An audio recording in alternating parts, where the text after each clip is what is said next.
My name's Garrett, and this is my experience with schizophrenia.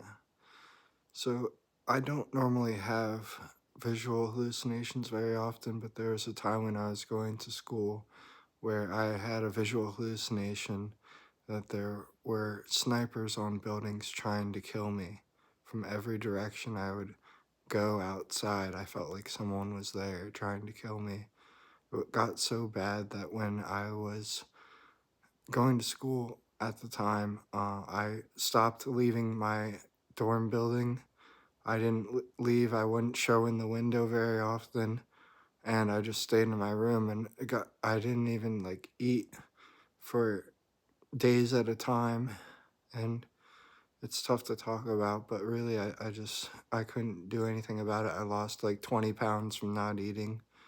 And then when I ended up uh, eventually getting medication, I basically gained 50 pounds from the medication, but I need the medication because it actually helps with hearing voices, and the voices would tell me things like I should kill myself, or um, people were trying to like play tricks on me or things like that. Like one time at a grocery store, I heard a voice in a child's voice. My peripheral vision must have noticed a kid without me really realizing it.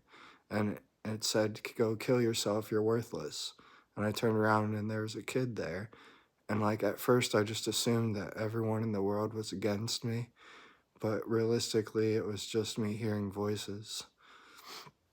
I've been going to therapy for over 4 years now, and made some progress in terms of like reasoning or determining that the voices aren't real, and it's very difficult to tell. Basically, how I tell is that I basically just write off anything that is really bad in terms of like negative, then I just write that off as a voice, and that's what's worked for me.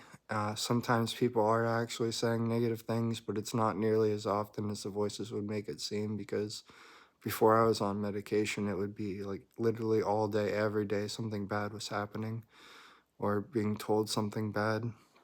I also had the delusion that the CIA was like after me, and for whatever reason, I was being mistaken as like a foreign enemy who's like a murderer and sorts of things like that, was going around doing all these terrible things, and they looked like me, and I thought they were like trying to mentally torture me to like justify what they're doing based on who this fake person was.